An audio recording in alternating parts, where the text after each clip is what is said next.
slides up, they are only one slide. So without changing them, they are only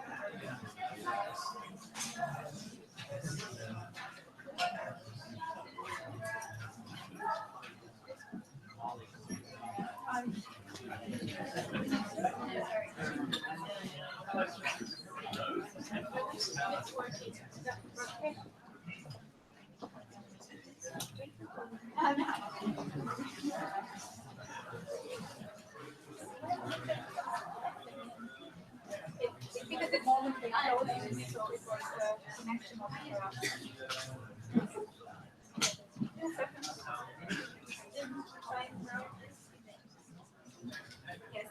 and yeah, and all the rest you can edit later.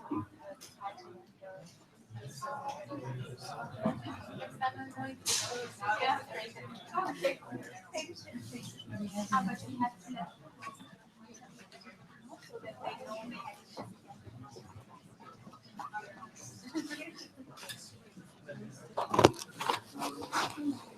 Yeah.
Sorry.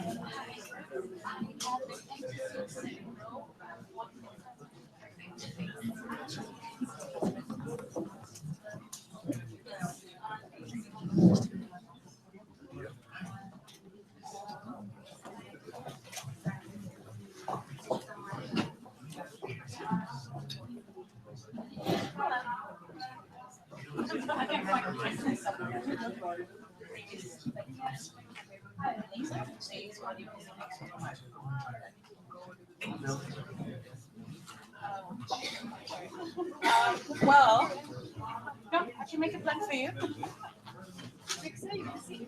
Oh.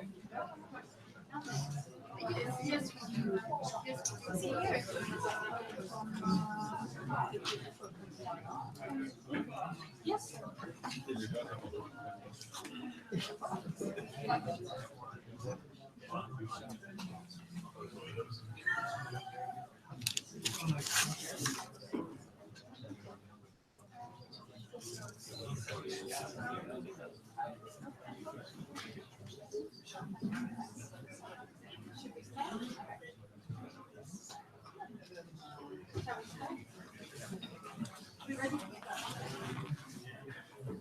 All right. Good afternoon, everyone, and welcome. This is Climate Action Network International, Climate Action Network Europe, and WWF side event on how countries' long-term strategies can help us keeping within the Paris goals of 1.5 and 0. So, on behalf of us, the organizers, I want to thank you all for coming here. In particular, I, of course, want to thank our panel for making the time. For us, the long-term strategies that countries are currently preparing are a key element for ensuring that the long-term goals of Paris, in particular the 1.5, keeping warming below 1.5 and reaching zero emissions by 2050, are kept. So what's important for us that these strategies are informed by latest science. Here we have Bill to tell us about that, and that they are of highest quality. And what we want from countries is a long-term vision that then backcasts to milestones to 2040, 2030, 25, all the way to the action now. So what we want is that these strategies help us countries to look back and avoid making mistakes in a very near future. So avoiding locking of high emission infrastructure and making investments that then will not make sense. So the idea is that countries get busy in 2049. The idea is that we help these to get busy now. We use these to get busy now. So, but we have an excellent panel to tell us all this and much, much more. So first, Bill Hare will... You cannot hear. Okay. Well, I'm almost done here. So Bill will tell us what does it take for countries to keep within the Paris limits, in particular on the 1.5. Let us start with that. Please, Bill.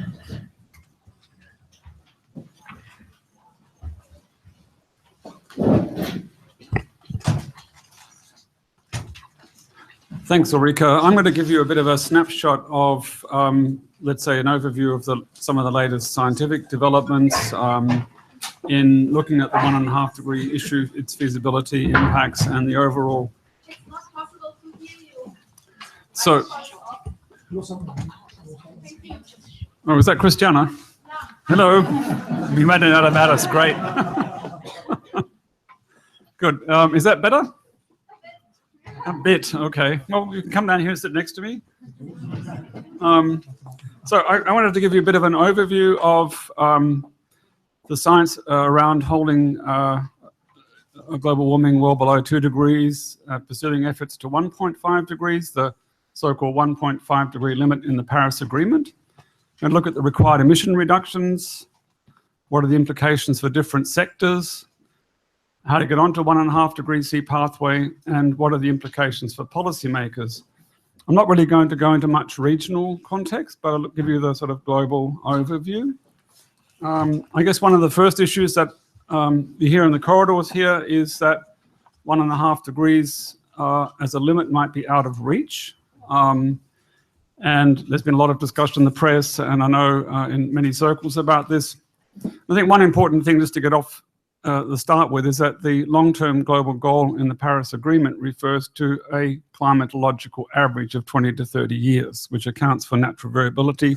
That's the way in which these global temperature goals have been thought about for a long time. So that observed annual temperatures in a single year, even in such an extreme one as 2016, doesn't call into question the basic viability of that limit. Natural variability can and will lead to periods where global mean warming exceeds 1.5 degrees. The graph here shows an emulation of a 1.5 degree pathway with superposed 20th century natural variability. On top of that, you can see even for half a decade or so, just in a natural variability, global mean warming might exceed 1.5 degrees, even in the event that you actually met that limit. So it's very important to keep that in mind. We're looking at the public policy and media discussions about that. On the other hand, it's quite clear that the very extreme temperatures we observed have a very clear warning, given the damages that have been observed in different parts of the world, that large-scale damages might occur or will occur in some systems, human and natural, well before 1.5 degrees is actually reached. Now, one way to conceptualize getting onto the 1.5 degree pathway is to look at different stages. You can just divide them into 3 stages. Peaking. The first step is to peak global greenhouse gas emissions, and most of the pathways show that's needed around 2020, followed by a rapid decline towards zero before 2050 for 1.5 degree pathways. And alongside that, the third stage is deployment of negative emissions technologies and approaches at scale from the early 2030s. Now, the Paris Agreement 1.5 degree limit is a significant difference or improvement compared to the former hold below 2 degree limit adopted in the Cancun agreements and so on. And you can see this from the emission pathways here from from a paper that we published in Nature Climate Change last year. The purpley pathway is the 2-degree pathway, which I guess many of you are familiar with. The blue pathway, which goes down deeper by 2050, the 1.5-degree pathway. So you can see that for the first decades, they're relatively close, but the rate and magnitude of reductions continues further and deeper. So that points to an increased need for ambition in countries following on from the adoption of the Paris Agreement compared to the ambition levels of the former 2-degree limit. Now, the IPCC AR5 found a number of studies and scenarios which established a sufficient feasibility of the 1.5-degree pathway for it to get into the Paris Agreement. Since the AR5, of course, there's been a lot of new work by the scientific community on 1.5-degree emission scenarios. The lower scenario in the AR5, peak warming at about 1.6 degrees above pre-industrial, bringing it back to about 1.5 by 2100. The new research, which is focused around the new generation of low scenarios to be used in the IPCC, I think they're now to be called RCP 1.9, which refers to the radiative forcing levels, peak at around 1.5 degrees and decline to about 1.3 degrees by 2100. In other words, limiting around the 1.5 level with a higher probability. These scenarios, however, do tend to focus on 2100 and don't look at explicitly the issue of limiting peak warming. That's research that's not yet been really conducted. But overall, these new generational scenarios, which will be published, I guess, in the next month, are already being analysed, indicate similar levels of implementation issues as we knew from the earlier generation of 1.5-degree pathways, although they achieve a lower level of warming ultimately. Now, what's needed to happen in the very short run to get into these pathways, whether you're talking about a 1.5 or 2-degree pathway, it's very similar in the next few years. The Climate Action Tracker, with which I'm involved, consortium, came up with a number of basic steps needed in the short run, including, firstly, no new coal power plants and reductions of about 30% by 2025 globally, sustaining the growth rate already observed of renewables and other low carbon power sources for the next decade, would put us on the track to achieve 100% by 2050. All new installations in emission-intensive sectors after 2020 should maximize material efficiency and aim towards a circular economy. We also found that it would be ideal to be rid of fossil fuel car sales by the mid-2030s. In other words, electrification of personal transport.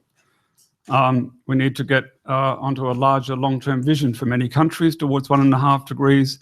Building sector is very difficult, but early action continued in a steady way over years would yield very large benefits. Fossil-free and near-zero energy for building standards by 2020 in many regions will make a very big difference to achieving the goal. So I won't go through all of these, but acknowledge also the need for significant effort to reduce deforestation, ecological restoration, and forestry activities played a very important role. These will be coming out. These were published on the Climate Action Tracker website last year. They're now in a peer-reviewed journal. I expect to be out in a few months. So there's a lot of information about that. In the midterm, I guess one of the earliest and most important things is the reality check for coal-based power generation. Nearly all of the integrated assessment model assessments, as well as other energy assessments, show this is the first and fastest area of reduction, the cheapest, and has the most available alternatives. Any additional coal-fired power plant will have to be switched off. Any additional coal-fired power plant built soon will need to be switched off well before its investment costs can be recovered. This is a stranded asset problem. There simply isn't enough space left in the available carbon budget to go on building new plant. Currently operating plant in general will probably have to be retired early or have their utilization and hence profitability reduced significantly to get onto that pathway. So that means that investors and policymakers, not just governments, should reconsider the role of coal in the energy mix of their countries quite soon and make alternative decisions quickly. The achievement of the Paris Agreement goal requires faster and more decisive action than was required under the 2 degrees limit, although that was already quite a lot. And the quicker that we achieve the phase out of unabated coal, the lower will be the need for negative emissions technologies in the second half of the century. There's a clear trade-off there. If you push coal too far, you're going to have to take more CO2 out of the atmosphere at greater cost, both economically and environmentally. Carbon budgets, very much talked about, can be quite complicated to consider. This is the long-term perspective. And the basic point of this table is that there's quite a dominant use in integrated assessment models of fossil carbon capture and storage technologies. Most of them deploy this at scale in order to achieve low emission targets. That doesn't mean fossil fuel CCS is necessary, it's just what's in the models, and I'll comment on that in a minute. And you can see here that the very large amounts of carbon capture and storage assumed in the models, but you also see in the second band of this table, the cumulative storage from biomass energy, that really quite large amounts of negative emissions from biomass energy are also required and become the largest part of carbon storage in the second half of the century. Now, what's important to understand about both of the 1.5 and 2 degree pathways is that they both use a lot of bioenergy. In fact, a lot of the scenarios published, whether they're climate mitigation scenarios or not, assume large-scale bioenergy deployment in the 21st century with a consequent environmental and social issues that can create. So the reference case that we're dealing with anyway, if the models are any guide, is that we're going to have to look at those problems seriously in order to avoid problems whether or not we use them for biomass energy, carbon capture and storage. Now, the point about fossil CCS is that if you can accelerate the deployment of renewable energy and get towards 100% of renewable energy goals, for example, by 2050 or earlier, and you are able to ramp up your economic efficiency in terms of energy and carbon emissions quickly, then you would limit or avoid the need for fossil CCS. It's relatively easy to show that if the integrated assessment models are slightly wrong on the renewable energy penetration rates that can be achieved cost effectively, then you could get to a renewable energy system by mid-century without the deployment of all or much at all fossil CCS. So there's no necessary reason why that has to be deployed. The issue arises in the longer term is because of historical emissions of carbon dioxide and the high levels of CO2 in the atmosphere now, that there will remain a need for negative emissions, that is, for CO2 to be taken out of the atmosphere and stored in one form or another in order to reach either the 2 or 1.5 degree limits. Now, some of the current insights from the present generation of scenarios is that even if you're able to make really deep CO2 emission reductions from the energy sector, you're still likely to be left with remaining non-CO2 emissions, methane, nitrous oxide, and so on from agriculture and industry, and CO2 emissions from some sectors and some countries in the long term. That's because at present we can't really see how to eliminate all of these CO2 emissions, so some of these end up being compensated for by the assumed availability of negative emission technologies. In general, these scenarios take negative CO2 emissions from both land use sectors, afforestation, soil carbon storage, biochar, as well as, let's say, industrial type storage technologies, whether they're biomass, carbon capture and storage, or their assumed availability of direct air capture, which I can come back to. The more you can do on non-CO2 emissions reductions, the better off you are, and the less negative CO2 emissions you'll have to take up in the future. Now, this turns out to be an active area of research. I was at the IPCC scoping meeting last week, and I think there's going to be a lot of work looked at in terms of the non-CO2 emissions sectors, but it remains one of the big uncertainties in both modeling and in purely know-how. How do we actually take methane out of the agricultural system effectively? How do we reduce nitrous oxide long-term? And there are a wide range of options to do that, from lifestyle, dietary changes through to management. But right now, we're not really sure how that would work, but there's a lot of opportunities to explore there. In the 1.5 degree scenarios, the ones with the very rapid reductions, you end up being able to do a lot more with improved, or needing to do more with energy efficiency and demand side measures, and sooner than in the 2 degree pathway. Now, looking at the the policy justification for 1.5 versus 2 degrees, there's an awful lot of research that's happening in this area. I think the research literature has increased by 50% in the last year. We pulled a lot of this together in a report for the UNDP and Climate Vulnerable Forum last year called the Low Carbon Monitor, looking at the benefits and opportunities of the 1.5 degree temperature limit versus 2 and higher. And we found that there were large economic benefits, that climate action in this area would have benefits for public health, agriculture, save lives. Deploying renewables creates more jobs and improves employment circumstances, improves economic stability and energy independence for most but not all economies, and can provide a very large fraction of electricity supplies quickly. Now, the impacts in this area, there are significant impacts, it turns out, between 1.5 and 2 degrees. For a long time, the scientific community had felt that there wasn't really a distinguishable difference between 1.5 and 2 or 2.5 degrees. It was such a small difference, could be disguised by natural variability. But modern techniques of statistical physics and so on applied to this have been able to separate out the signals well from the variability in the models to demonstrate that there are indeed very significant differences and reductions in risk if you can limit the warming from 2 to 1.5 degrees. I don't have time to go through this, but the papers have been published, but the slides will be available. But this is just a snapshot of some of the most recent research based on integrated studies of this problem. We've also been looking, particularly in the African context, but also globally, at the questions of, is economic growth affected by climate change? And the new research is showing, yes, there are very significant damages to economic growth in many regions, particularly in the poorest parts of the world, from climate change. We can also see, based on the economic analysis we did for the UNDP report, improved employment and productivity through climate action. Virtually all of the countries in the world are renewable energy independent, or can be renewable energy independent, given their available mapping of renewable resources. And we could see very large improvements of the balance of payments and lowering of barriers for energy access through deployment of cost-effective renewable energy systems. So there are many other benefits, of course, that we showed in the Low Carbon Monitor. I won't go through all of those. But what we have shown clearly, though, is that climate policies can support economic growth and poverty reduction strategies in many parts of the world. I think this is a new insight. It's backed by quantitative analysis and an increasing research literature. So I think that provides a very big justification for the 1.5 degree limit emerging from the scientific literature. So, and that's my last slide. Thank you for listening to me race through that complex set of information. Thank you.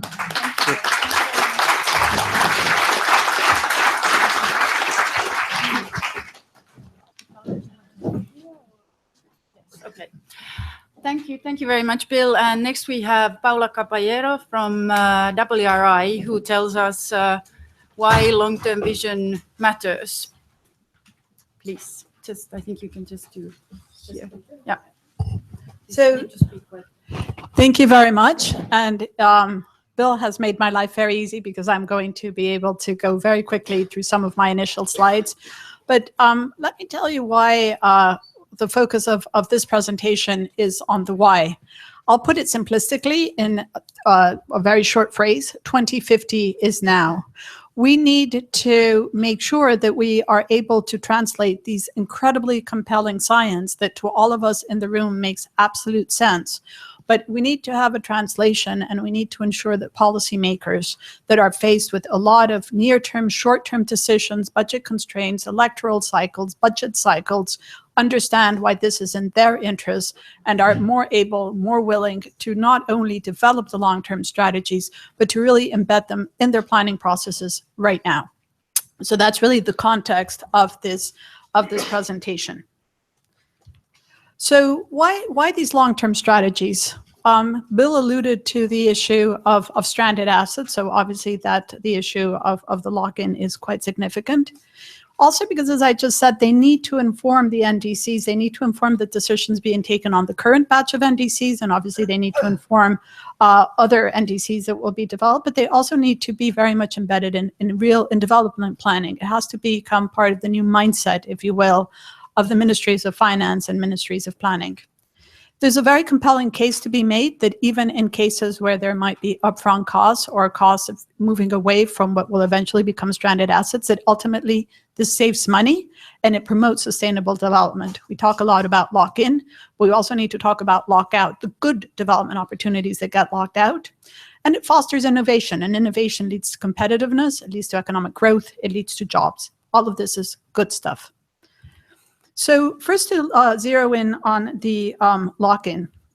I don't have to belabor this point because I think Bill made a very compelling and cogent case, but there really are very different timeframes around which we need to peak and move into either a drop in net zero of carbon dioxide emissions, and then also for total GHG emissions, there is a very tight time frame, and they're different for a 1.5 scenario or for the likelihood of a below 2 degrees scenarios, but they are still speaking about the need for very decisive and very urgent action. The IPCC reports are really underscoring the fact that this is a critical decade for climate action. And I think, as Bill made it very clear, the decisions that are taken now and between now and 2030 are going to determine how realistic it is that we shift into a low emissions pathways.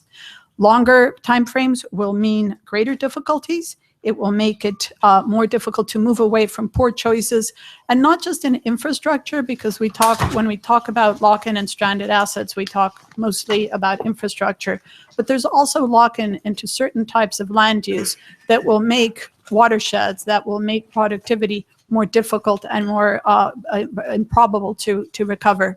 So there's the issue of looking across also the productive landscape, I think is incredibly important, and nowadays in these hallowed halls under UNFCCC, we're starting to look a lot more into issues around deforestation and land use, which is also critically important.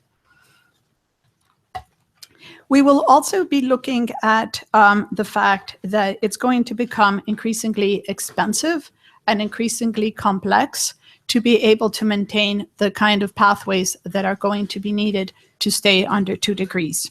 This is shown very much in when you look at what the US NDC and its long-term strategy shows. It really is focusing the mind on the fact that we're going to need very, very drastic changes after 2030 to achieve the 2-degree goal. So these, as I say, I won't belabor these because I think that Bill has made a very compelling and clear case for this, but this just speaks to the urgency and the scale of what we need, and to the fact that as we delay action, if we do not really step up as policymakers, if the case is not made very clearly to governments and to other constituencies of the need for immediately undertaking and understanding how you embed that 2050 mindset into the decisions that are taken today, how difficult it will be. So let's, looking at this, it can tell you how, if you take a starting point of today, you can have a short-term target that can lead to very different pathways over the long term. So if you look at the top line, that is a short-term strategy.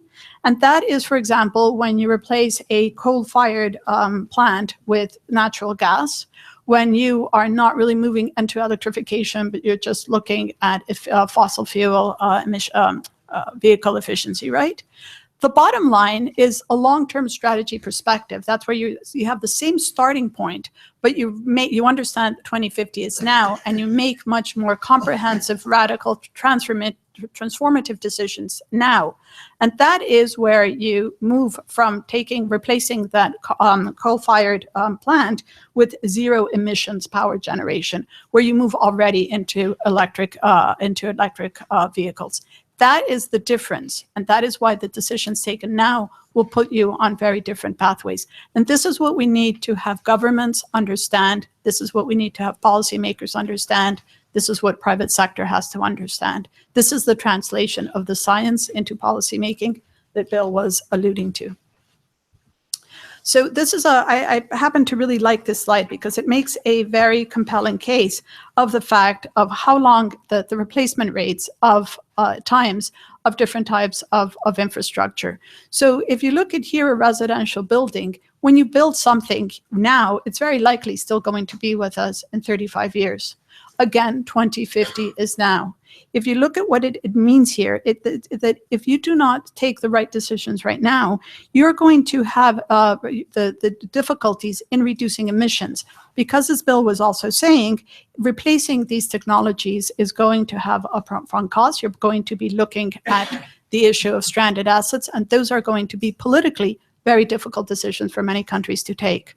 So again, 2050 is now. Understanding what are these replacement rates and making the decisions now and the investments now that can help orient and guide decisions to make the cost of the transition much less more feasible.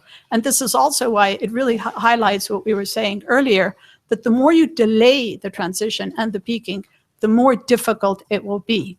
So this slide, I think, really helps. All these slides just help to bring home the fact of how we have to translate that science so that decisions that are being taken right now on the NDCs can help make better sense.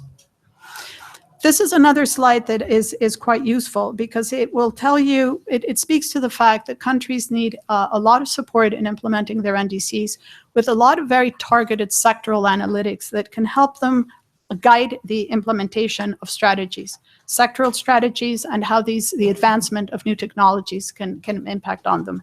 The example here of electricity is a very good one.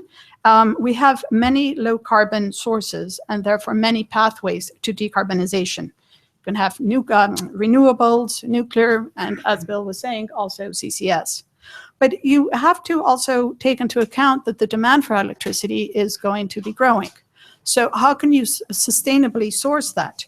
Well, cost-effective solutions are there. And if you support a wide range of technologies with the right kind of policies and incentives that Bill was alluding to, the most cost-effective options are going to emerge. We need to help countries understand what is the most cost-effective abatement options, what are the kind of policies that can support that. Again, the 2050 story is now. So we need to avoid lock-in, but as I was saying, we also need to help countries understand why it's in their short-term interest to avoid that. Policymakers respond to electorates, respond to parliaments that have immediate needs and immediate realities, particularly for emerging economies, for developing countries. So I think it's very important to help countries understand why this is important and why this is in their interest. One aspect is that the countries need to be able to really absorb and internalize and understand this in order to advance preparations to communicate their NDCs by 2020. We know, and we are all we're very well aware in this room of the gap, the emissions gap that we're looking at. We know that countries have to step up. How can we help them step up and make sure that the next round of NDCs is going to, if not close the gap, at least narrow it considerably for all the reasons that have just been alluded to. So it's very important that countries, decision makers, start to embed this notion of backcasting, of understanding that the way to move to have the right direction of travel is moving away from an incremental sort of approach that you sort of nudge things in the right way, but really understanding where do we need to be and where do we want to be in 2050, and what does that imply for the kinds of decisions that we have to take today. What are those transition paths? What are those pathways?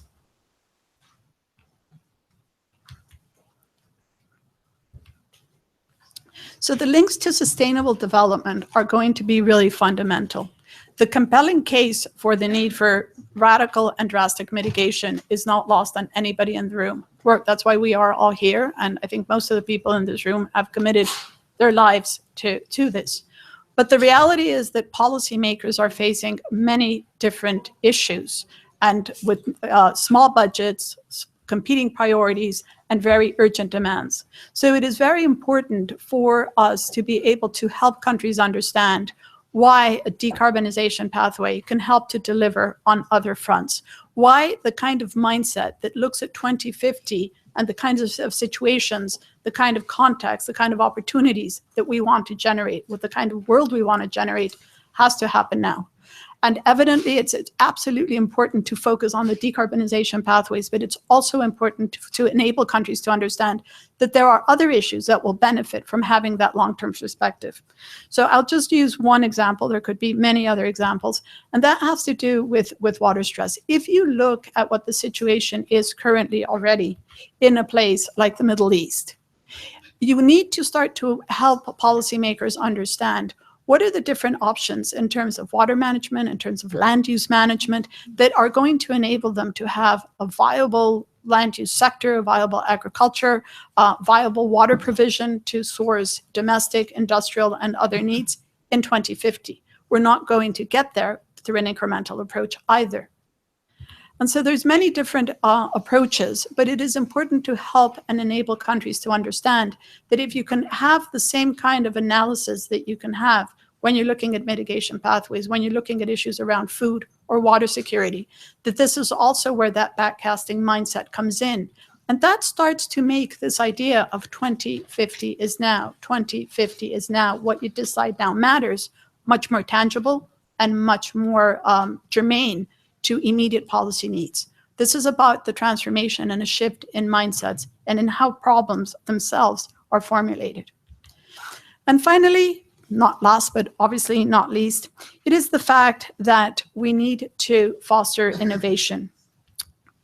Starting to look at a mindset around a 2050 space, something that is going to be able to help foster innovation, help send the right signals to the private sector, and also tell the front runners that are that are at the forefront of climate effort right now that it pays, that early action pays off.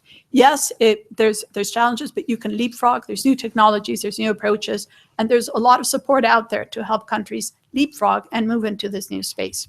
So this is a good example that is from Mission Innovation, and this slide shows the clean energy R&D focus areas that they have identified. And the fact is that many of these are identified in the long-term strategies that the countries have already undertaken. Long-term strategies have proposed to date, and it's an amplifying signal to investors and to the private sector that these are fruitful areas in which to invest. So, for example, Canada has identified priority areas for innovation, including in industrial process emissions and in freight transportation. The U.S.'s strategy identifies innovation opportunities for a wide range of sectors, including land use and agriculture. France's strategy proposes indicators for tracking progress on innovation and R&D. So by making this evident, by making the number of options available to policymakers through innovation, we are also reducing the need for trade-offs, because that's another really important aspect about that long-term thinking. If you can manage, if you can plan better, you're going to better be able to manage the trade-offs. You're going to be able to reap the no regrets, the win-wins, and deliver on many fronts in a way that makes really the shift, that peaking shift, that urgency that we know is there, that we understand, but it will help us to translate it into real action in national budgets, in national development plans, in sectoral development plans, in the boards of major corporations now, because 2050 is now and the time for action is now. So as I said, I was really delighted to follow on your presentation, Bill, because I think that you have made a very compelling case for the need for this. This is about how you translate it so that policymakers step up to the plate. Thank you.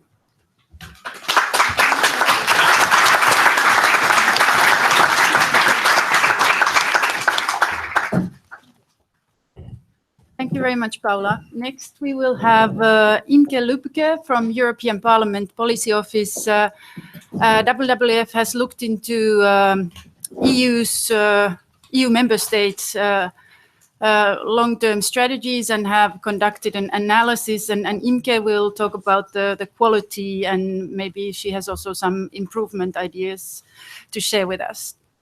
Please. Yeah, thanks.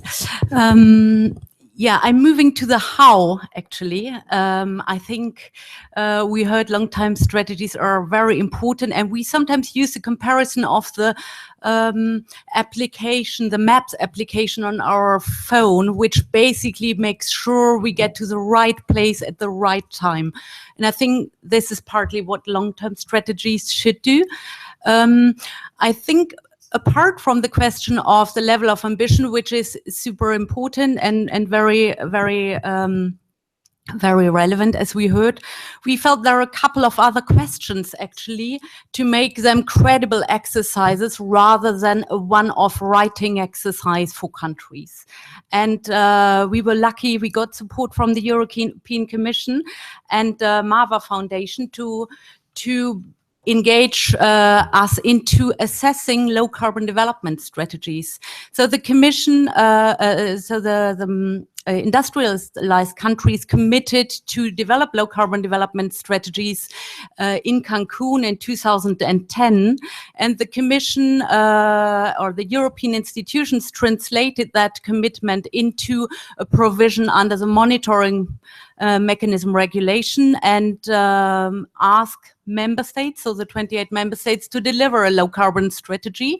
First date, they asked for progress reports on these strategies in 2015, and 2 other dates following, 2017 and 19.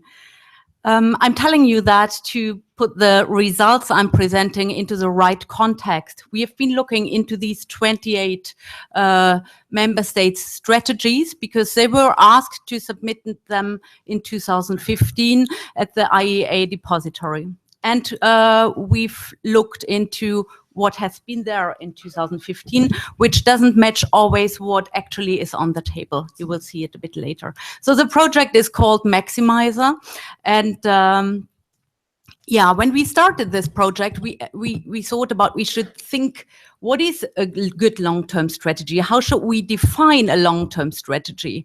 And this is just, I wanted to share a definition with you, which came up in our group based on discussions between different people. So I quickly want to make sure you recognize that we think low emissions development strategy is a country's plan for cutting greenhouse gas emissions while securing the well-being and prosperity of its citizens. The next part is about the level of ambition, going to below 2 degrees, 1.5. But it's also the strategies should set clear goals to at least 2050 and explain how they will be achieved. It should be based on the best scientific understanding and on a transparent process involving stakeholder participation. So what have we done as a next step? As I said, 28 member states were asked to submit a plan. Looking at what was available in March 2015, we found out that only 11 member states submitted plans. In order to assess them, we developed the methodology, and I'm sharing with you what the important pieces we are assessing and what we think a long-term strategy should contain. So one thing we've assessed in those strategies is about the ambition. What is the ambition level the countries have expressed? Is there a temperature goal? And is there a greenhouse gas emissions reduction target included? Are there other climate relevant objectives? These are the questions related to ambition. Then we have looked into the scope. Are all economic sectors included? And is adaptation as well considered in this plan? The next thing is, are these objectives actionable? I think, as we've said, mentioned before, it's not only writing those plans. I think we all know the difficulty is to get it into policy and basically to get policy making referring to this plan. So making sure that this is part of the government's policy targets. So making them actionable. This has been assessed by looking into what are the funding and investment approaches consistent with the targets, for example. So the question, are these plans integrated? We've seen that it's cross-sectoral. It's not about one sector. It's about our economy. And this requires a broad basis in terms of reaching out to the different administrations. So how has that been done alongside the process of developing these plans? The other element is the political process transparency. So is during the process, are stakeholders involved and parties have a possibility to input to that, to the process? Are they consulted? And is the process transparent? Another thing is there monitoring of the plan, of the target set, intermediate target set, and is there a mechanism, a monitoring mechanism implemented? Public transparency is about access to data and the replicability of the exercise. Stakeholder participation as another element, making sure that there has been a broad consultation before concluding the plans. The analytical basis is a plan based on a modeling exercise which can be replicated, and is it based on mitigation potentials of that country and abatement costs? And the last one, is there a review? So these are broken down, these elements, these important pieces. You can also slice them into substance of a plan, the credibility of a plan, and the process of a plan. And all of these things are very important. So the results of that assessment shows one thing, which is not about only the specifics of each country. You can see the French plan turned from the 11 submitted plans. You can see that France made, according to our assessment, a very good plan, whereas Greece and Cyprus are at the end of this scoring exercise. What we conclude from that is, rather than looking into the details of those numbers, that the quality of those plans is very, very broad and very different. And we've seen that based on the assessment, any guidance that has been available, for example, via the roadmap of the Commission on the 80 to 95% reduction, these kind of overall guidance is taken into account, and countries would require some high-level guidance to come up with a good plan. This relates to the point that the Commission currently is discussing a governance proposal, has proposed a governance regulation with one article on long-term strategies. We regretted that Commission hasn't taken up the opportunity to give guidance on how these long-term plans should look like, as the project results show very clearly that a wide range of quality of those plans is not what could be helpful. So I think there is a good opportunity with this governance proposal to take guidance on board. We are working on that, and do an update of what member states have delivered in 2017, because we've seen some progress in Sweden, in Germany, and I think we hear later on a bit more about that. You can find more information about our project and results of that on the website of Maximizer. I also brought a study which shows funding opportunities with ETS revenues. I think, as mentioned before, the funding side of long-term strategies is a very important one, and part of the project is looking into that. Thanks.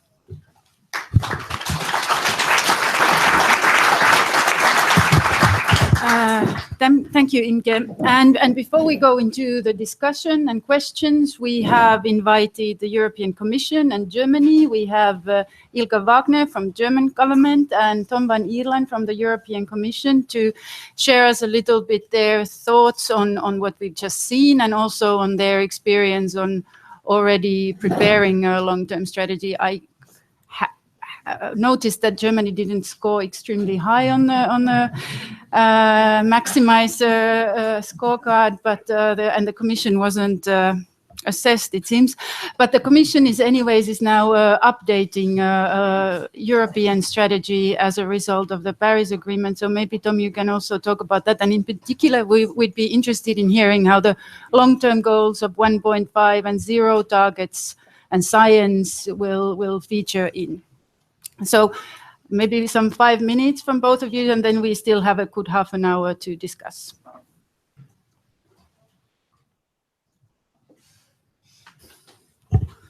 Thanks, Ulrika. Yes.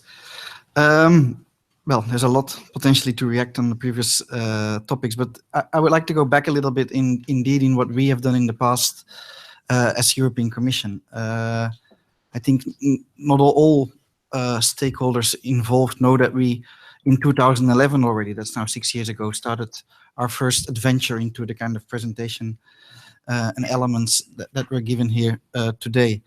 It was our 2050 low carbon roadmap, and I think we would still score reasonable, I would say, on some of the elements listed at what is good, or how one could try to make a good roadmap.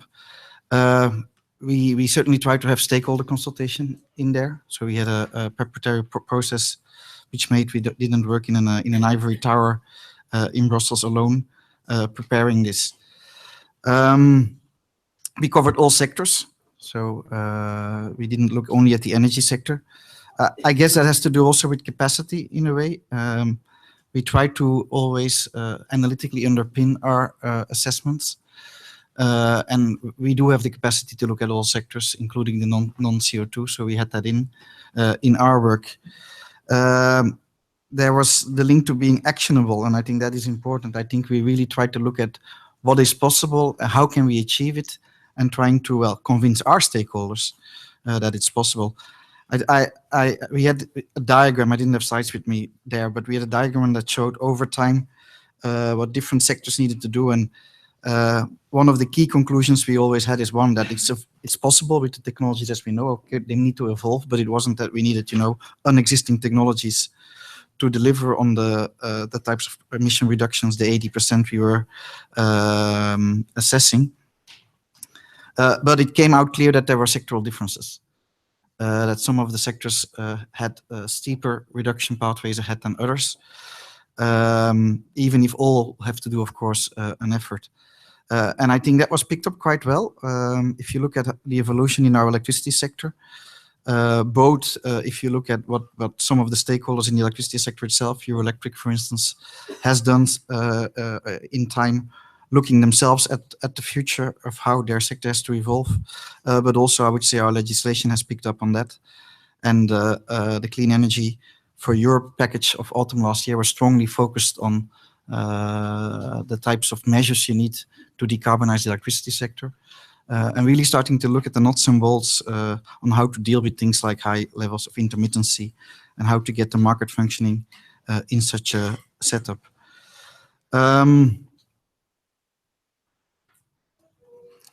There was the link with intermediate milestones. I think we were quite clear then. We thought that to achieve emission reductions by 80%, we need to make ourselves ready to reduce by 40% in 2030 and 60% in 2040. And that, okay, it was part of the input because we did a separate impact assessment and a quite thorough one. But that has certainly provided substance to our, well, what now is our NDC of at least 40% reductions by 2030. I do think there was a strong follow-up afterwards in Europe. We indeed have our member states who, well, maybe in different capacities, filled in their own strategies. But we also asked, for instance, that sectors and other levels of authority would be active in developing sectoral roadmaps with a long-term vision, and I think that was quite positive. We have several industrial sectors, but also, I mean, maybe now that has evolved again globally in a way, but we have many regions and cities even that are looking at their own 2050 roadmap evolution. We didn't do it in isolation. I said that already, we had the stakeholder input, but we also didn't do it in isolation in the Commission. The same year came an energy roadmap, looking at exactly the same time frame and issues. And we had a transport white paper, again, looking at these type of, the same timeline and issues. Yes, we are preparing for the future. Part of that is, as the last speaker already indicated, our own governance proposal, with a strong focus on, basically preparing to implement our policies. In that aspect, I think we have a strong requirement to look forward for planning and strategy up to 2030. And we also have to do it in the context of a long-term strategy. So I do think we have, parts of the nuts and bolts again there to strengthen there. And we want to make sure our member states, in the core, themselves also in a coherent manner across all energy and climate strands, but also across borders within the EU, develop these plans. Finally, yes, right now we are preparing for the analysis for follow-up work on the mid-century strategy. For me, it's too early now to come out on that.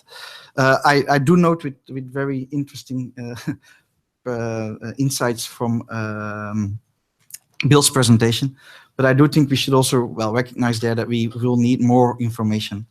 Therefore, I think we all strongly welcome the IPCC report. I think that will be a key input for us to get better insights on what it means. I think as the EU, the well below 2 degrees, I think we have very good insights, and I think we know, the tasks ahead. But for the 1.5, I think that is clearly an upscaling, and I don't think we have yet all the inputs, and therefore I think the IPCC report will be of particular importance.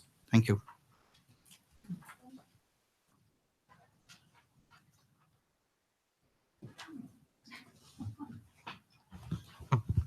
Thank you. Good afternoon. Thank you for having me here. I'm from the country with a 38% score in the table we have just seen. And what I would like to do, I'm from the Environment Ministry in Germany. What I would like to do is to get very specific and to show you what kind of strategy we have, because our strategy is so-called Climate Action Plan 2050, which fulfills, I think, many of the criteria you have in the Maximize project, wasn't assessed within this project because it came afterwards. So just as an explanation. And when we do things in Germany, we want to do it properly. So now we have this plan, and I think we have prepared this as an industrialized country and as the biggest economy in Europe. And so I think there are some experiences we made which can be relevant for others, and perhaps not only for developed countries, although developing countries face different challenges. But one challenge I think we are facing all is the challenge of bringing scientific insights into politics and policy making. And I think it was very interesting and also very complex what Bill showed us. And I can't agree more to what Paula said on long-term strategies. But the thing is that I think it's not the policymakers we all have to reach, but it's the environmental community from with different roles, as ministries, as agencies, as stakeholders, NGOs, also economics and industry. And we have to try to reach others with these findings, because there are so many findings where it's very important that science really underpins them, and that we have make political decisions on the basis of these findings. But some of them, honestly, are not brand new. And we have repeated them many times, or we have heard them many times. And this is one fundamental question, I think, when it comes to science and politics, how to cross this bridge. So that's just as a quick reaction. And I would like to be very specific. What kind of experience did we make in Germany with a long-term strategy, a climate long-term strategy? And our strategy, just to mention that, is a mitigation strategy. I think the next step, and it would be an even more complex process, the next step would be, of course, to integrate our adaptation strategy, which we have, and also our sustainable development strategy, which we also have, and bring all of these together. To explain the context, I think in Germany it was extremely helpful that we had a successful Paris conference, because without the Paris conference, also perceived as a successful conference also from others, not only from the community which was there, really helped us that all within government, all actors really accepted, okay, it makes sense to elaborate a climate strategy. The science base is, of course, another central and relevant factor. I mean, we always say it also as a government that this is relevant, but the question is, how exactly do you implement that then? And what we did was that we, as the environmental ministry in Germany, we also had, of course, had a lot of studies before Paris, focusing on climate policy and its impacts, and the perspective on 2050. And we were able to base new studies which we commissioned on that.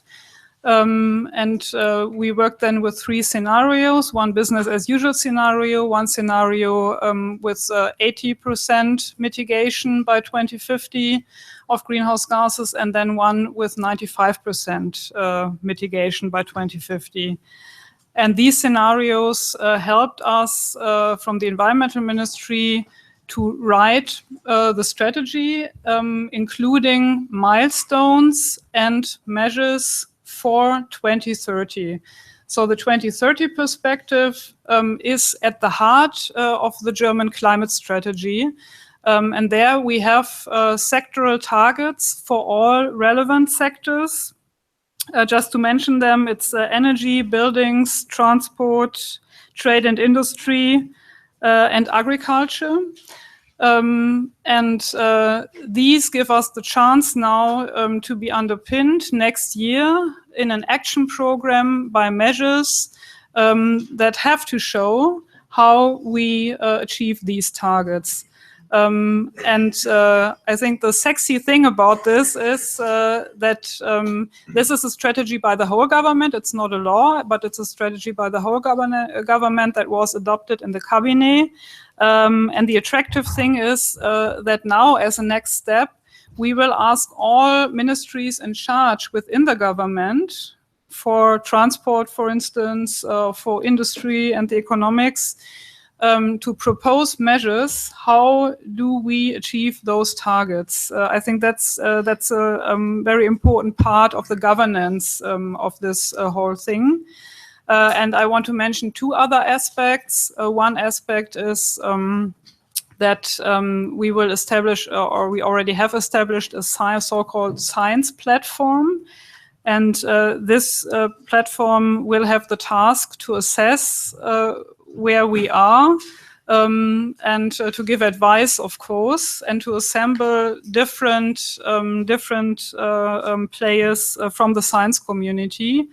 So not only the usual suspects, but also other think tanks and scientists.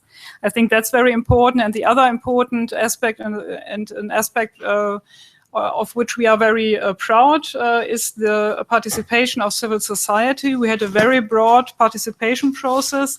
I think it was the first time within the German government that for such a strategy, we had such a process for almost 1 year, where civil society, but also municipalities, the Bundesländer in Germany.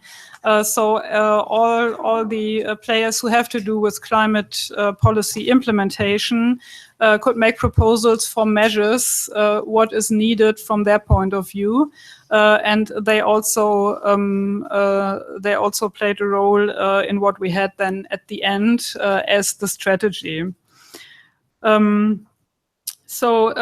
I think we made a huge step forward. And the question is, of course, then how do you implement and how do you do the follow-up? We also have a review mechanism for the strategy, including yearly reports where we stand. So I think the first step is to have such a strategy as a frame. That's very important. And then the second step is how do you live up to that and how do you really achieve your targets? But I think you need that frame to be there where we are at the moment. And we really rely on all of you to also review how we are doing. And if you want to have a look into the strategy, the full English version is available now at the UNFCCC website. And we have also executive summaries in all other UN languages. So you're really invited to look it up. Thank you. Thank you very much. So I already want to now thank the panel and the respondents. This has been very interesting and informative, but now we have almost half an hour for questions and discussion from you. Okay, here already I have 1, 2. Okay, please, Liz. Sure. Hi, everybody. My name's Liz Gallagher. I work for E3G, and we're a partner of the 2050 platform. And Emmanuel Guérin, who is the interim director, sends his apologies. So that we were hoping to have somebody on the panel, but unfortunately, no one's here to attend. Maybe just a kind of couple of observations, just kind of harking back to before Copenhagen and some of the sort of the modelling work that was done over 2050 and out to 2050. And how far we've come, actually, in terms of just not having a shiny, glossy piece of paper and fantastic PowerPoint, but actually something that we want to use and inform both immediate choices, but also interim choices. And that's really important. And maybe just a plug to everybody in this room, one of my colleagues, Monica Araya from Nivella, has written a really good paper last year outlining sort of what we've learned as a community through kind of not just relying on the modelling exercises, but actually creating a richer national debate on climate action and how the 2050 pathways can be a part of that. Just kind of coming back to the platform, for those of you that know, it was launched in Marrakesh with kind of huge fanfare. Loads of countries came out in support. I don't have the full list on me, but I can certainly get those if you want them. As far as I understand, and we're only kind of a partner, we're not a member to the platform, but it's basically a kind of collective problem-solving exercise that is trying to share some of the sort of the cutting-edge practice that's around, be that on modelling, be that on how you hold national debates, be that on how you make a website on it. Just trying to get countries and kind of other organisations, subnational actors, to talk about what has worked and what has happened. And then I think really importantly about how it links to the other agendas, so making sure that it's really tied into the SDGs. The sort of the focus of the platform, it has a scientific imperative. It really tries to look at the choices that need to be articulated as we move to 2050 and what that means for this round of NDCs and the next round of NDCs, etc. But really trying to kind of inform the political decisions and the policy making itself. I kind of will stop there. I think one last thing to say is that these really aren't, the platform would see these plans as really not meant to be pretty things that are on the shelf and get pulled down and dusted off occasionally, but that really inform the decisions and therefore are sort of iterative. So this isn't a one-off exercise that we need to do. So I will stop there. Do you want me to stand up or? I have a question for Bill Hare about BECS, and just sort of let me. Oh, sure. Sorry. My name is Mary Booth, and I'm the director of the Partnership for Policy Integrity in the United States, and we work on biomass energy quite a bit. So I'm extremely concerned about the role that BECCS is projected to play as a negative emissions scenario because I don't think it's realistic. And I'm just going to lay out a couple of ideas about that, and then I'd like Mr. Hare to respond if he would. I have read something from Climate Analytics recently that objected to the amount of land that was projected to be required to grow bioenergy in order to meet BECCS objectives. And he said that waste would be providing quite a bit of the biomass that would be burned and then sequestering that carbon. But there really is a relatively low amount of waste, forestry and agricultural waste. In fact, some people wouldn't even, I'm an ecologist by training, I don't call it waste, I call it future soil carbon.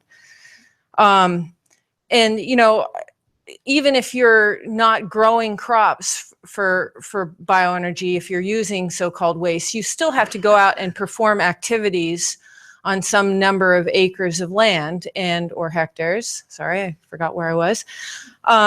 So my projections are that you need at least somewhere, you know, around 500 to 600 million hectares per year would be under management each year to generate the 150 exajoules of energy that's supposedly going to be generated from BECCS.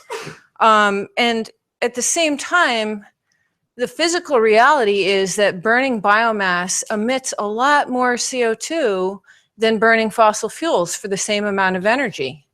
And so given that BECCS, you know, carbon capture and sequestration is expensive and technologically difficult and basically unproven at scale, you're talking about needing to park about 50% more CO2 underground for a given amount of energy if you're burning biomass than if you're burning fossil fuels. So I guess my first question would be, if you're so interested in doing some kind of carbon capture and sequestration, doesn't it make more sense to focus on doing it with fossil fuels, where you're kind of getting more bang for your buck?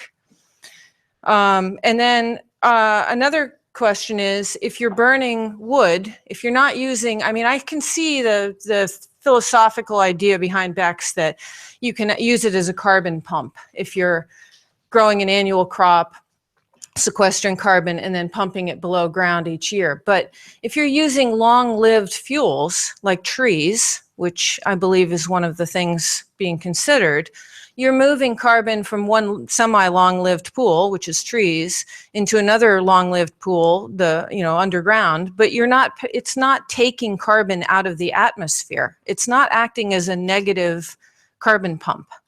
It's just moving carbon from one pool to another. It's not helping at all. So as my colleague here just pointed out, I thought we both really resonated with the idea that 2050 is now. You know, bioenergy CO2 emitted now to the atmosphere without CCS will still be around in 2050. That's what the modeling shows us. It's, you know, you don't have to be a genius modeler to know that trees take a long time to grow. So given all these constraints, I mean, I guess I just want to flag this issue as one deserving a lot more discussion in general. Maybe, you know, until we solve this problem, maybe we shouldn't be talking about anything but this, because it seems like a lot of hopes are hanging on something that is technologically unfeasible and unscalable. So that's my long-winded question, and I appreciate any comments you may have. Okay, thanks. Sure. Okay, thanks. Well, obviously there's going to be a long discussion about it, and you know, climate analytics or other scientists are not actually advocating the adoption of BECCS. We're sort of analyzing what the issues are scientifically and what the options that we have before us are. And to do that, we're using the best available science that we have, which is always contingent and changing. So there's no doubt about it that we're going to be learning a lot more about this. From the point of view of the larger question of negative emission technologies, there's clearly a portfolio of options out there. They could include biochar, which you could even mix with bioenergy systems. I know This has been talked about in Southern Africa. Small-scale bioenergy, burn it, get the charcoal, spread it on fields. It has benefits. This is an interesting approach for Southern Africa, which researchers are looking at.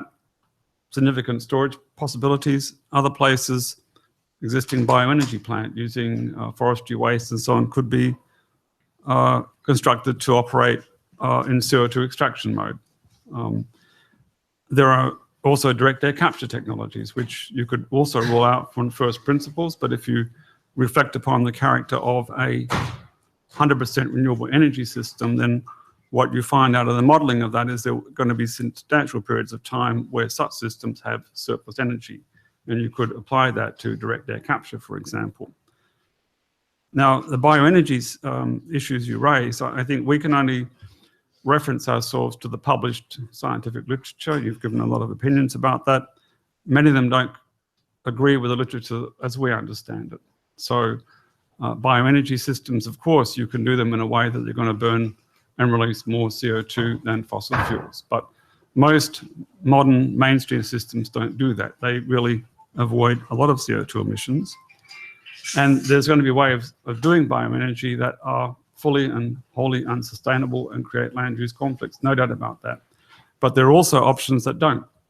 So, of course, if you are going to have a first generation bioenergy system, 150, 200 exajoules, maybe 500 million hectares of land is a conserved investment, frankly, and we'd all be suffering from food problems. No doubt about that, no question about that. On the other hand, if you look at second generation bioenergy and perhaps third ultimately, then the amount of land area required is significantly, in fact, much smaller than these numbers. So I'm just saying these are just the numbers that we're getting from other scientists in the field and from the scientific literature. If you've got papers you want to send us, I'm happy to look at them and assimilate them into our analysis. So, yeah. Well, if you can send peer-reviewed papers, that would be great. I think I can send you a spreadsheet. It'll be even better. Spreadsheets have to be based upon the best available science and emission factors and so on and so forth. Happy to look at it. Yeah. Even a fourth grader could understand. All right. Thank you, Bill. Do we have more questions? This is, of course, a very interesting topic that we could discuss the whole rest of the time. Would there be questions on other topics than on the negative emissions? Would be also interesting. Okay, here is one, and do you see another one? Yes. Yeah. Okay. So let's take the 2-3 questions, and then we get the panel to answer. Okay. I'm Maximilian with the International Forestry Students Association, and I have only a short question. What happens to the government strategy if the government changes in September, maybe? So are there any securities to keep it that way?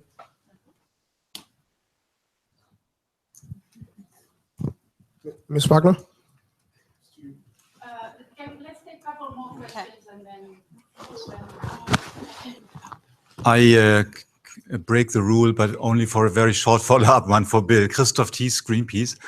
I think, yes, we will not end this discussion on negative emissions, and I don't want to try to do this. It's a very complex issue.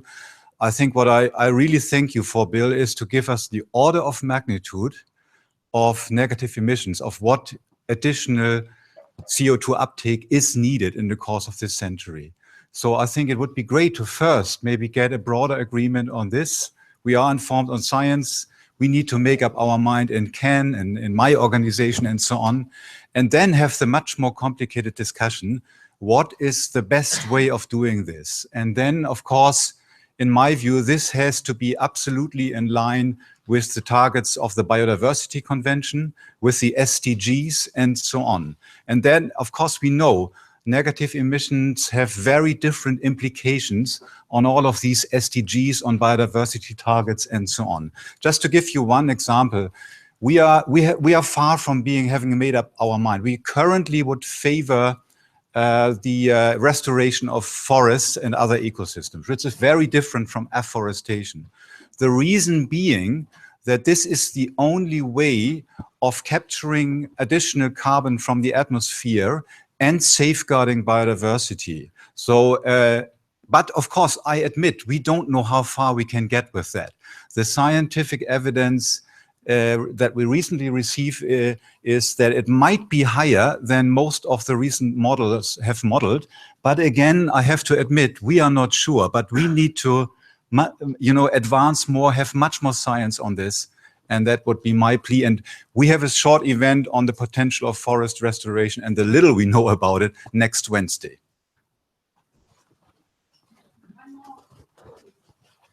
Yeah, thank you, Øyvind Kristoffersen from the Norwegian Environment Agency. I think that when it comes to BECCS, it's not only a question about yes or no, it's more like how much and how it's done. My question would be if it seems to be like the focus is very much on the bioenergy part of the BECCS. So if we don't do BECCS, can we then use less bioenergy? That is maybe a question to Bill.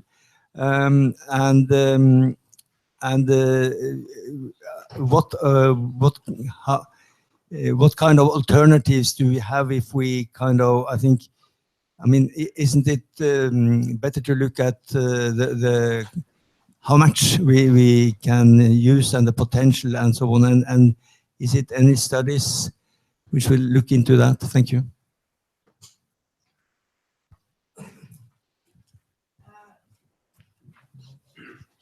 The panel would like to take the first question.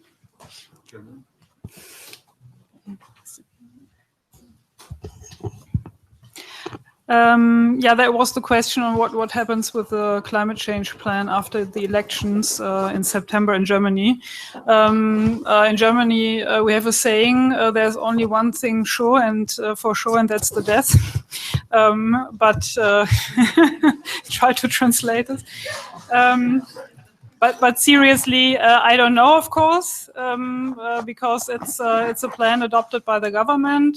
Some people argue for a law because they think it's more stable, but I think you can also change a law. So, but I think there are some prominent features of this plan which will not be questioned by any party in Germany, and that's the overall target. I forgot to mention it, by the way. That's to be carbon neutral by the mid of the century.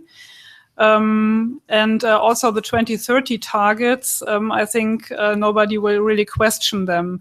The question is then more how to implement and how to achieve the targets. I think that will be the relevant question then also after the elections. But the plan as such will be in place, I'm pretty sure.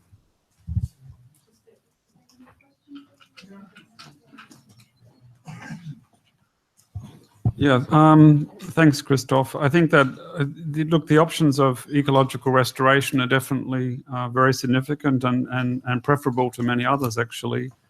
But as you point out, the actual scale of what can be done is uncertain, and I certainly think the best estimates available, give rise to concerns that you couldn't get enough negative emissions by a very wide margin.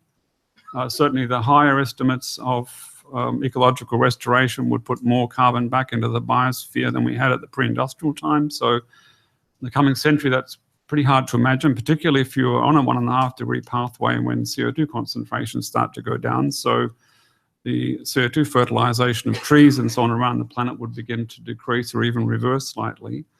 I think that's very important to consider. The question that Øyvind raised is actually an interesting one. And, as Øyvind may know recall from the IPCC scoping meeting last week, there's a lot of discussion about a portfolio of negative emission approaches, actually, including not just BECCS, but direct air capture and other options. And yes, if you reduce your bioenergy use, then you obviously reduce the amount of carbon you could capture in that way, and that could be a good thing.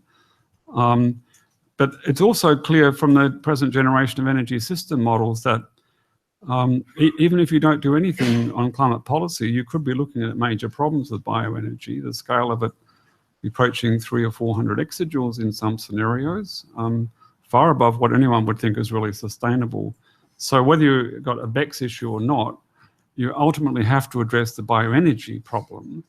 in order to prevent all of the problems that you're talking about. Biodiversity was mentioned, but land use conflicts can be very serious.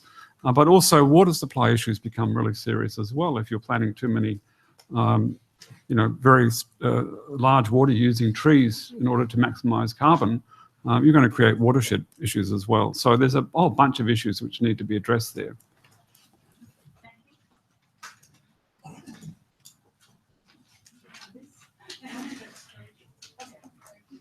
Okay, we have one question here.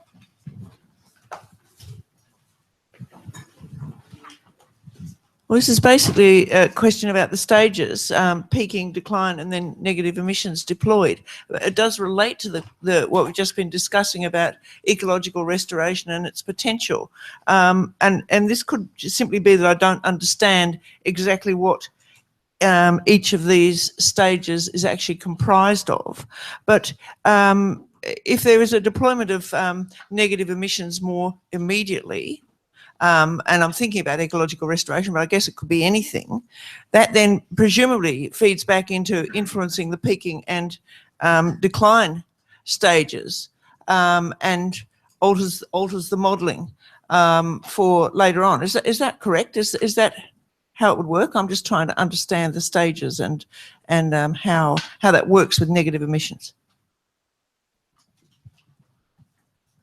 Well, to get to negative emissions, you have to first stop emissions, of course. Yeah, so for the land issue, a lot of the models assume that you're out of deforestation by 2030, and that you've got large amounts of carbon going back into systems from about there onwards, which is would be good, but very optimistic. So there's actually little room for manoeuvre in this. The negative emissions technologies, will have to be confronted. And the sooner we start to do it, the better we solve the very important sustainability issues that are being raised. Otherwise, it will almost certainly be done the wrong way. Okay. We still have 2 minutes, so maybe, actually it's just 3 more minutes. So maybe I'll give a chance for everyone on the panel if they have one thing they want to say, what they learned, what you learned today, what do you take from this event? You want to start yet from that end, please? What I take from the event. Actually, I think that long-term planning is something you need to learn, and it's also a capacity and a skill, in a way, as an organization to set up. I think in Europe, we are making advances. We have our 11 member states here, but I know all our member states are making steps in that direction. And okay, I guess we will have to do that as a community as large, because if you then look to the other side of the debate here, and that's about ambition, it's clear that we will have to have, on a global level, quite a lot of ambitions. And the discussion we had in the last Q&A session clearly make to me how important the 1.5 degree report will be of the IPCC, because for me, these are some of the crunch issues that they will need to address. I also think that this is a learning process, and this event has showed that again, because there are so many aspects which are relevant. It's planning, it's governance, it's participation, it's about ambition, it's about implementation. And if you try to bring together all the different aspects which are also relevant, and that's not only mitigation, then this becomes a very complex process. And I think the governance question is also a very relevant one.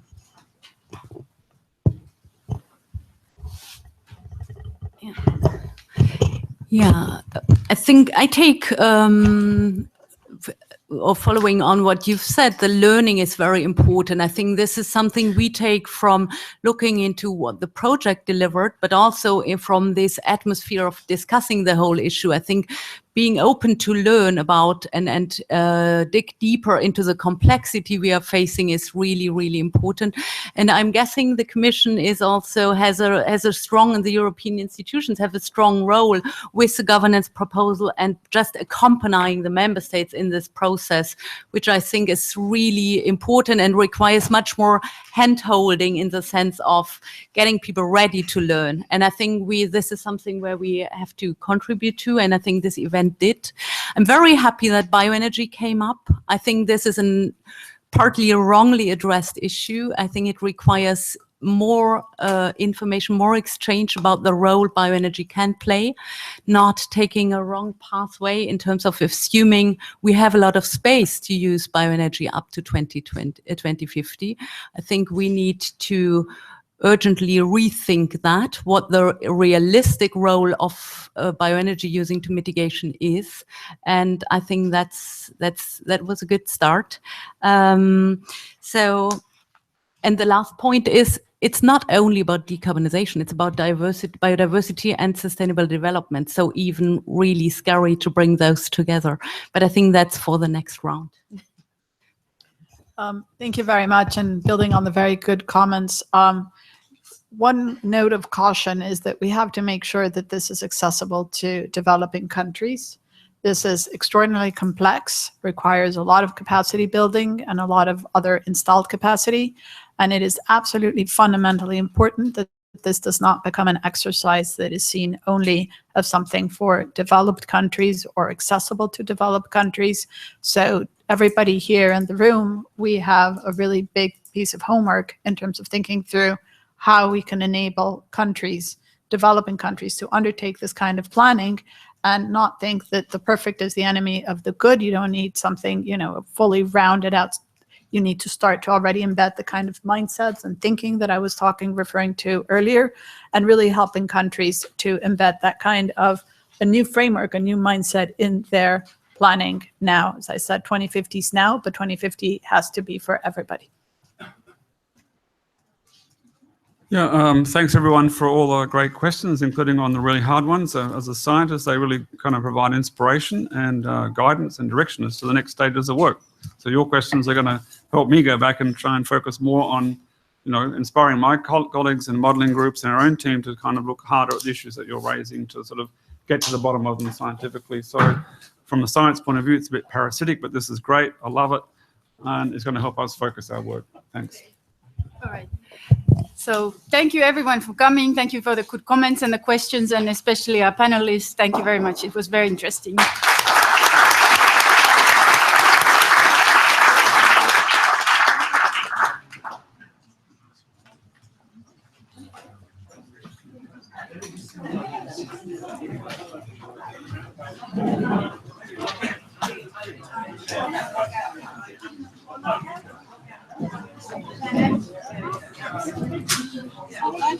Glad it was fun. Yeah, I really didn't want to keep the room full of everything.